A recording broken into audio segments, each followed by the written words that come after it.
Hello, Siddharth here. Welcome to my world, where it's naturally supernatural. My guest was a believer in the Messiah. She even met Jesus, visited heaven, but one day found herself and many other Christians in hell. She now knows the hell conspiracy. Now you are about to know what hell has purposely kept hidden from you.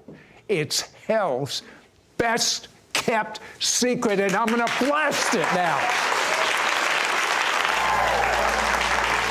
Now, Lori Ditto, you're up, you're happy, but in the year 2000, you were at rock bottom. How bad was it? You know, I was so depressed. I had planned my suicide different times, and my life just didn't feel, I had hurt and pain, rejection inside of me, and I didn't know what to do with it. The only acceptable answer was just to try and find a way to end the pain. And then you get a flyer in the mail about a conference in another state, an IHOP conference. Why in the world did you go there? You know, I held on to that postcard, and it's as if it had a sense in it to draw me there. I think someone had prayed over it before it got mailed to my house. And I just knew that I had to go there, and it changed my life. All right, you get there, you're in the prayer room. What happened to you? So when I got there, you know, I didn't know what to expect. People worship God in different ways. And I heard the voice of God. He asked me, what do you want? And I wanted to know if speaking in tongues was real. And so then I got it. I love speaking in tongues. At the conference, you started speaking? Yeah, in the prayer room. Did someone pray for you too? No, I just asked the Lord, I want to know if it's real.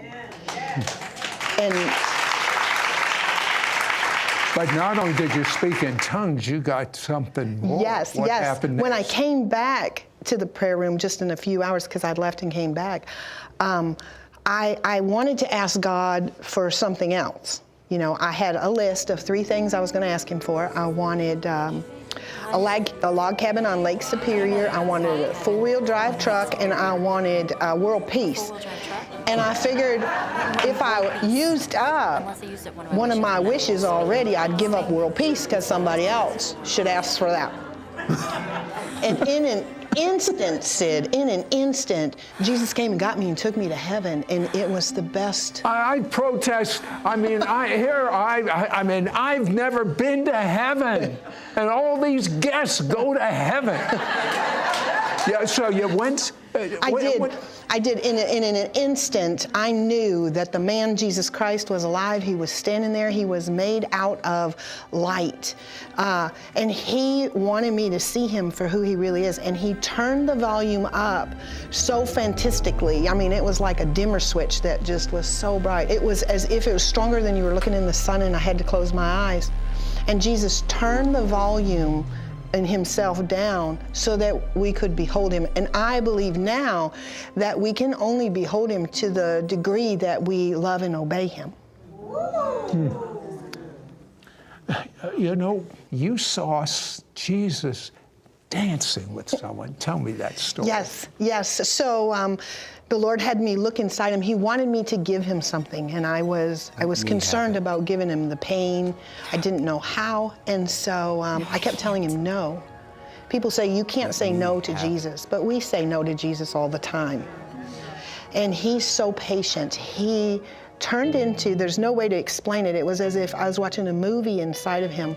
And that movie was Jesus dancing with this beautiful bride. And he was doing a very specific dance with her. And while she would turn, I would notice the fire in his eyes. And he has such beautiful fire for the one that he loves. And then the darkness would try and sneak up and touch this girl's dress. And as it would sneak up, his eyes turned into this fire. You don't mess with his bride.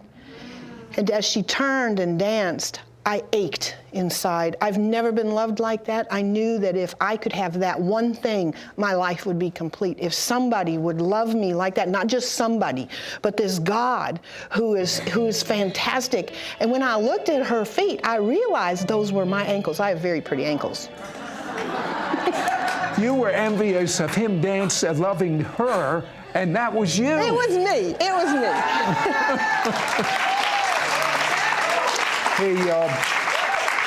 He wanted you to give something up.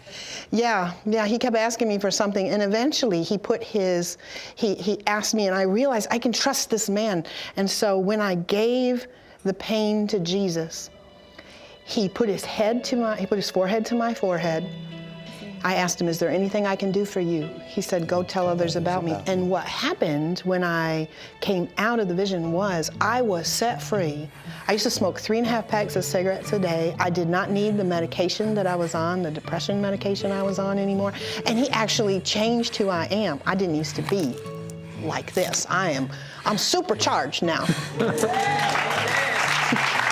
Now, in 2008, Right. God took you to hell. Yeah. And here's the sad thing. She saw some of her relatives there. Mm-hmm. She saw many Christians there. Mm-hmm. I know that's hard to believe, but you'll understand when we come back. I know you will.